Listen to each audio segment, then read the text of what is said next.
Hi again. Welcome back to the Scandinavian History Podcast with me, Michael Schenkman. Before we begin today, I'd like to ambush all of you who usually stop listening as soon as the outro music starts to play. If you enjoy listening to the show and would like some more Scandinavian history content in your lives, then I recommend that you like and follow the Facebook page, facebook.com/Scandinavian History Podcast. Via the Facebook page, you can also send me questions or angry emails about things I've said or not said on the show. Another convenient way to get in touch is Twitter. You can follow me and send me messages at Schenkman. That's SHAINKMAN. Also, don't hesitate to share your positive experiences listening to the show by reviewing the Scandinavian History Podcast on Apple Podcasts or any other platform that accepts podcast reviews. Anyway, back to the content you actually tuned in to listen to. Last time, we talked about how St. Olav's son, Magnus, was brought back to Norway as king. This wasn't Magnus's own idea, since he was only 10 at the time. Instead, powerful Norwegian chieftains hoped to rule the country by manipulating the boy king. It worked for a while, until it didn't, and almost caused a ruinous civil war in Norway. Luckily for everyone involved, Magnus decided to focus his energy on claiming the crown of Denmark instead, and to general surprise, he managed to become king of Denmark. Still, his elevation was challenged by the grandson of Sven Forkbeard, a guy who was also called Sven. Sven and Magnus kept fighting for years, with Sven starting rebellions that Magnus would promptly crush, but without being able to capture or kill Sven. Today, we'll talk about how that vicious circle of rebellions and crushings ended. We'll also put an end to the Viking Age. At least, kind of.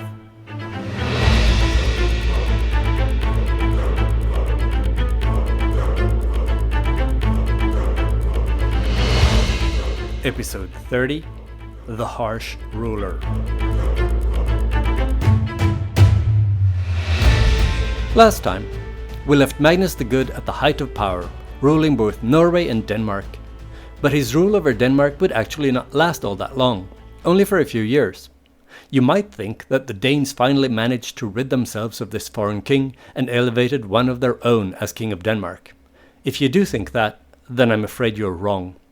The Danes did not cause Magnus's downfall. The beginning of the end of King Magnus came one fine day when his uncle Harald showed up unexpectedly. This uncle was St. Olav's half-brother. They had the same mother but different fathers, so St. Olav's stepfather was actually Harald's biological father. Harald was much younger than his saintly half-brother had been, but he had fought alongside him at Stiklestad in 1030, when he was only 15 years old. As you know, the battle resulted in defeat and in Olav's death. But it didn't end too well for Harald either. He was gravely wounded and had to be helped to safety by a man who later was to become the Jarl of Orkney. Harald had to lay low and let his wounds heal while in hiding for a while at a remote farm in the eastern parts of Norway. When he was well enough to travel, he decided that it would be best for him to leave Norway for a while and to seek his fortune somewhere else, preferably far, far away from his homeland that was now ruled by the enemies of his family. He first went to Gordariki, where he stayed for a while, fighting for the ruler there, who was a distant relative, more specifically, the husband of Harald's dead half-brother's sister-in-law. He made a name for himself as a valiant warrior and capable commander, fighting against various tribes that were threatening Gordariki. But after a few years in Gordariki, Harald continued on and arrived in Miklagard, aka Constantinople among non-Vikings. He brought along some 500 loyal men who had joined him during his time in Gordariki. His plan was to continue his military career in the Byzantine army. The path to Scandinavian military service in Miklagard was well trodden, and Harald was far from the first exiled Viking to find himself fighting for the Byzantine emperors. In the 1030s, he participated in 18 major battles, and various campaigns brought him all the way to the rivers Euphrates and Tigris in Mesopotamia in the east and Sicily in the west. Thanks to his courage, his strength, and his cunning, Harald rose in the ranks and became the commander of the Varangian Guard, that is, the emperor's elite unit of Scandinavian soldiers. In 1041, he led a campaign to put down a rebellion in Bulgaria. Harald not only crushed the rebellion, but then went on to punish the locals so harshly that he became known as the Bulgar Burner. As the commander of the Varangian Guard, Harald was held in high esteem by the Byzantine emperor, but he got to experience firsthand how quickly one can lose the favor of a ruler, and what happens when one does. In December 1041, Emperor Michael IV died, and soon Miklagard was rocked by a feud between the new emperor, Michael V, and the powerful Dowager Empress, Zoe, who had been her husband's co-ruler for many years. I'm not going to get into the details of the power struggle here, but I recommend that if you're interested, you should go and check out the History of Byzantium podcast for an excellent in-depth description of what was going on in Constantinople at the time. In a situation like that, it's easy to become collateral damage, and Harald found himself falling from grace and ending up in prison. We don't know exactly why he was arrested, but there are a number of theories. Some claim that it was discovered that Harald had committed fraud on a massive scale and siphoned off large sums of money that should have gone to the imperial treasury. It is true that Harald had a habit of sending large shipments of silver and other valuables to Godariki from time to time, and you can't help but to wonder where he came across all that wealth. According to another theory, Harald had the audacity to propose to a young woman in the imperial family, and the Dowager Empress had him arrested, supposedly in an act of jealous rage, since she wanted to marry Harald herself. A third theory claims that Harald had assaulted a Byzantine noblewoman, whereas the medieval Danish historian Saxo Grammaticus claims that he was arrested for murder. So we don't know for sure if he was a thief, a rapist, or a murderer, or perhaps the innocent victim of Byzantine palace intrigues. We also don't know how he managed to get out of prison, but we do know that it happened during a revolt against the new emperor Michael V, soon after his ascension to the throne. The Varangian Guard was divided in their loyalties between Emperor Michael and Dowager Empress Zoe, and once he was out of prison, Harald soon became the leader of those supporting Zoe. That was a good call, because Emperor Michael V lost the fight against Zoe, and was deposed and exiled to a monastery. Before he was sent off, though, he was blinded.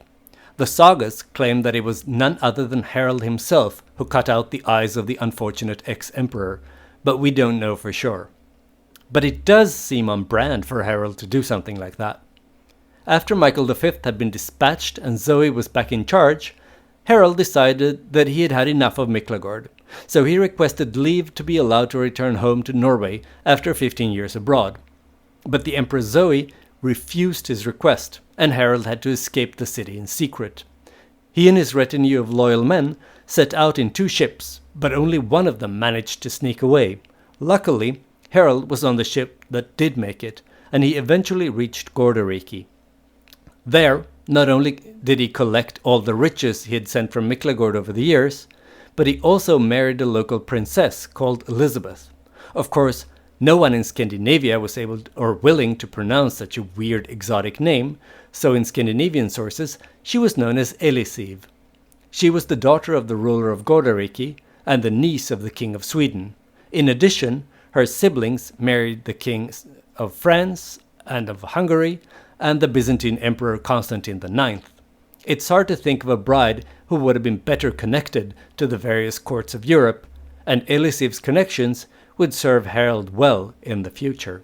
Harald departed Holmgård in 1045 and arrived in the Swedish town of Sigtuna at the end of that year, or possibly in early 1046. According to the sagas, his ship was lying too deep in the water because it was overloaded with silver and other riches. Harald thought it was worth the risk of compromising the seaworthiness of his ship to bring all of his wealth back home, because, like others before him, he planned to use these riches to make himself King of Norway. In Sweden, Harald met with Sven Estridsson, the eternal pretender to the Danish throne, who was living there in exile at King Anon Jacob's court when he wasn't trying to start a rebellion in Denmark. Harald, Sven, and Anon Jacob decided to join forces to topple Magnus the Good. Afterwards, Harald would take Norway and Sven Denmark. When the weather allowed it, the trio launched a raid against Denmark, aiming at convincing the Danes that Magnus couldn't protect them and didn't deserve to be their king. The next step would no doubt be to do the same in Norway. When Magnus heard what was going on, he started to prepare for war. But he was counseled to reach a settlement with his uncle instead. Harald was too rich and too powerful. There were no guarantees that Magnus would actually win a war against him. So King Magnus decided to swallow his pride, or at least some of it, and agreed to a compromise. He and Harald would be co-rulers of Norway, but not Denmark, which Magnus kept for himself. Also, Harald would have to share half of his treasure with Magnus, which came in handy since he was in desperate need of money at this point. It was also decided that Magnus should have precedence if the two kings were ever to be in the same place at the same time. Magnus should have the best mooring site for his ship, people should greet him first, and if the two kings were to meet up with some other VIP, Magnus should be the one to sit in the middle. During their brief time as co-rulers, they actually only met once, and it almost ended in violence because Harald tried to undermine Magnus's authority as the senior of the two. More likely than not, King Magnus didn't like this power-sharing agreement that he had been forced to consent to. Luckily for him, it wasn't to last. Unfortunately for him, it ended with him dying within a year of making his rich uncle his co-ruler. I've noted before on this show that one of two co-rulers has a tendency to die suspiciously early, but in this particular case, Magnus's death wasn't his uncle's fault, at least not according to the surviving historical record, a historical record that might, of course, have been edited more or less heavily by Uncle Harald after Magnus's death. During yet another of Sven Estrithson's rebellions, he suffered one of his regular defeats and was retreating back to safety in Sweden with King Magnus in hot pursuit. One version of the story says that Magnus fell from his ship and drowned, whereas another version has his horse falling and throwing Magnus to his death. Either way, Magnus died. No doubt Harald was pleased with the news. Now he wouldn't have to share the title of King of Norway with his nephew. He was far less pleased, however, to learn that he would not inherit Magnus's Danish kingdom as well. None other than Sven Estridsson would from now on be king of Denmark. So in the end, Sven's tenacity had paid off. Harald had no plans on accepting this decision though, and declared that he was mustering an army to go and conquer Denmark immediately. But Einar Tambarskjálfr, that Jarl who had brought Magnus back from Gordariki and made him king, refused to join Harald, quipping that to follow Magnus dead was better than to follow any other king alive. Then he went back to Trøndelag to see to Magnus's funeral. When the influential Jarl Einar refused King Harald's summons, most other Norwegian chieftains stayed away as well. Harald had to put his invasion plans on hold. He was fuming with rage, but had to go back to Norway as well. But that didn't mean that he gave up on his plans to take Denmark. And Jarl Einar had made himself a dangerous enemy. Harald decided that the independent-minded Jarl had to die. So when he next was in Trøndelag, he summoned Einar to a meeting at his local royal residence. And when Einar showed up, King Harald had him killed. To make sure that he'd never more have any problems with Einar and his family, he had Einar's son killed as well. That was the end of the line for the Jarls of Trøndelag. But it didn't mean the end of Harald's troubles, though. Einar's widow wanted revenge, and managed to start a rebellion that nearly cost Harald his hold over Norway. But in the end, King Harald won out, and once he was securely back in charge, he decided that he was going to teach his rebellious subjects a lesson they would never forget. So the king set out on a campaign of burning and killing, completely desolating the rebellious region, not unlike the way he'd punished the Bulgars for rising up against Constantinople. After this, he was given the nickname Harald Hardrada, or Harald the Harsh Ruler. Harald may have gained an unseemly nickname, but he also gained a lot of wealth, confiscating a lot of rich farmland from executed or exiled opponents. Obviously, he was most certainly not called Hardrada to his face. According to early English sources, he was actually called Fairhair. Now, this could be a mistake on the part of the English chroniclers, or spin from Snorri Sturluson, who claimed that Harald was a descendant of the original Harald Fairhair, in order to boost his credentials. Or As some modern scholars like to think, there was no previous Harald Fairhair, and Harald Hardrada was the original Fairhair, and which nickname you used indicated if you were a friend or a foe of the king. This later guy united Norway, and that first Harald Fairhair was just a myth or a mistake. And if that is true, then all Norwegian history we've been talking about up until this point needs to be revised and the timeline pushed up more than a century. But that's a minority opinion. Just thought I should mention it to point out how frustratingly little we can actually say that we definitely know about anything that took place in the Viking Age. Anyway, back to Harald Hardrada. Even though King Harald didn't necessarily care that he wasn't popular, he wasn't going to ignore it either. For instance, he set up a personal guard of Icelandic Vikings. He chose Icelanders because they were foreigners and not involved in local Norwegian politics. That way, he hoped that they'd stay loyal to him, no matter what he did, a bit like the Varangian Guard guarding the Byzantine emperor without getting involved in local politics in Constantinople. It's a bit ironic considering Harald's own involvement in the downfall of Michael V, but whatever. To make extra sure that his Icelandic Guard would be loyal to him, King Harald made sure to always grant favorable trading agreements with Icelanders in Norway and aided Iceland when they needed food or other such things.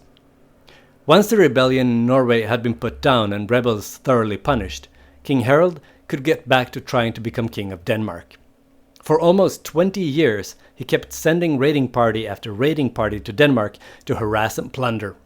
He was always successful in his campaigns. For instance, in 1049, Harald's forces captured Hedeby, the most important town in Denmark at the time. They pillaged and destroyed so thoroughly that Hedeby never really recovered, and when Slavic tribes attacked in 1066, that was the final nail in the coffin for Denmark's dominant urban center in the Viking Age. But for all his successes and victories, Harald never did manage to conquer Denmark. And the war was expensive. So in the mid-1060s, Harald and Sven met to hammer out a deal. According to the peace agreement, Harald would remain King of Norway and Sven of Denmark.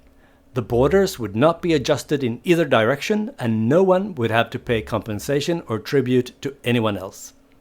Even though he hadn't been able to secure his rule over Denmark, Harald still hadn't given up his ambition of expanding his control over additional lands, and so he now turned his thoughts to England.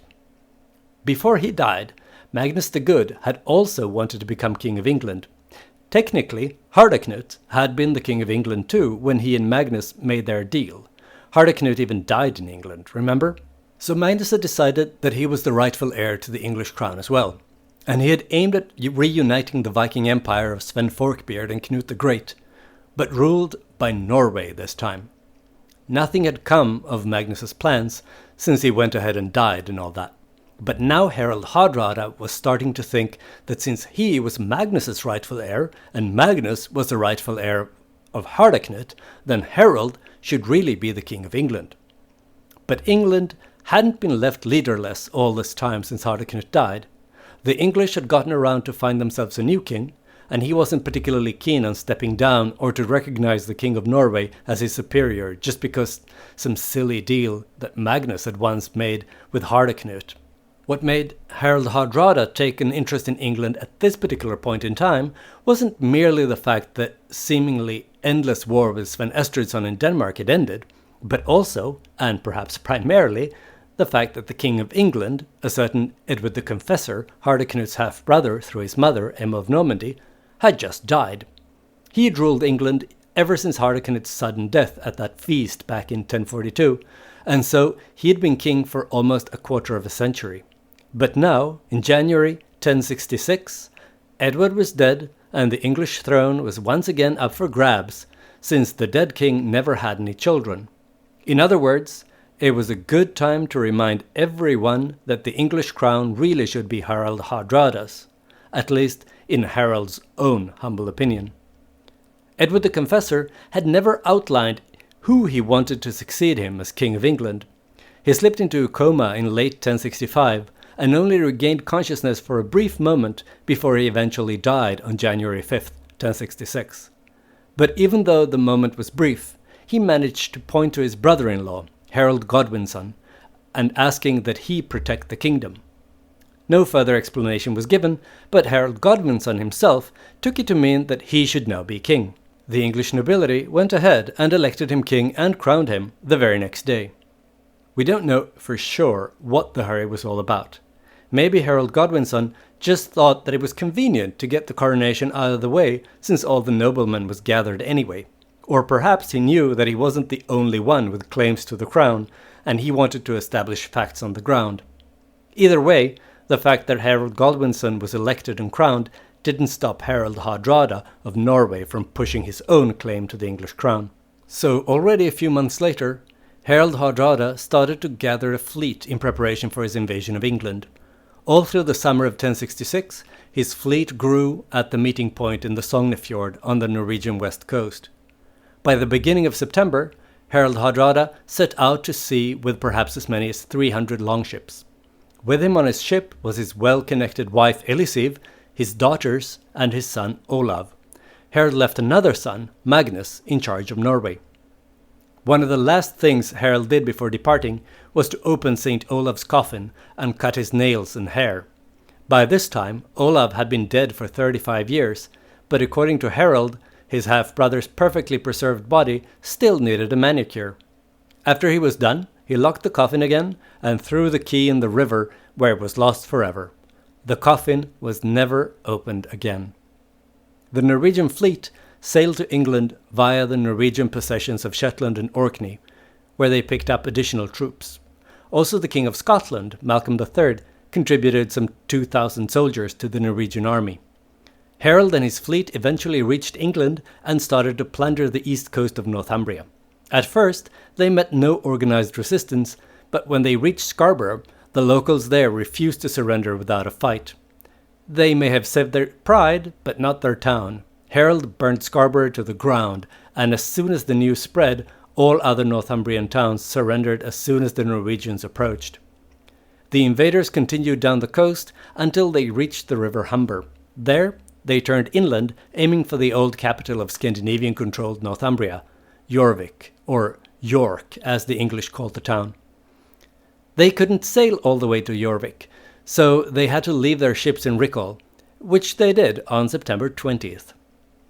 By now, news of the invasion had spread throughout the kingdom, and an English army under the leadership of the Earls of Northumbria and Mercia set out to stop the Norwegians as they marched northward in the direction of York.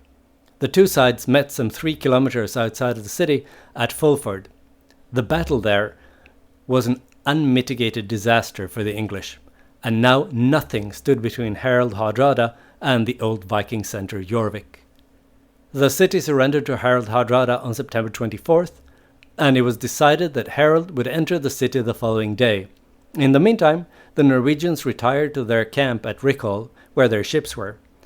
Harald Hardrada must no doubt have been mighty pleased with himself and the progress of his invasion so far. But unbeknownst to everyone involved, or at least to the Norwegians, Harald Godwinson and the rest of the English army were fast approaching. They actually reached York not long after the city had surrendered to the Norwegians, but since it was still undefended, they could just take it and prepare to attack the following morning. So the following day, Harald Hardrada set out for York, thinking he was going there to settle the way the city was going to be governed under his rule. He only took about 2/3 of his army with him. The rest of the soldiers remained by the ships, together with all of the Norwegians' heavy armor. There was no point in putting on all that uncomfortable gear when they were just going to take over Jorvik, unopposed anyway. But as the Norwegians reached Stamford Bridge, the mood among the troops under Harald's banner, incidentally called the Land Waster, started to shift. Suddenly they saw a massive army approaching from the opposite direction, an army that was prepared and ready for battle. Harald Hardrada realized that the English king had arrived and that they were in trouble. So he sent word to the rest of the troops back at the ships to gear up and join them at Stamford Bridge, ASAP. Soon the battle began. Harald Hardrada moved across the battlefield, always seeking out the most dangerous and fiercest fights, boosting the morale of his warriors with his personal courage. It may have been courageous, but not very prudent, since he, just like everyone else, had left his armor back at their ships. and sure enough, eventually he was hit by an arrow and fell. But even though their king was dead, the Norwegians continued to fight ferociously. When the reinforcements eventually arrived from the ships, the morale of the Norwegian side surged, and at one point it seemed like the English line was faltering and the Norwegians were on the brink of victory. But the warriors who had hurried up from the ships were exhausted, and ultimately they couldn't do much. When their commander was killed as well, many of the men just fled the battlefield. Those who stayed and fought were slain, almost to a man. According to an English chronicler, bones of the fallen could still be found on the battlefield half a century later. The Battle of Stamford Bridge on September 25th, 1066, is often considered the end of the Viking Age, and Harald Hardrada is seen as the last Viking king of Norway.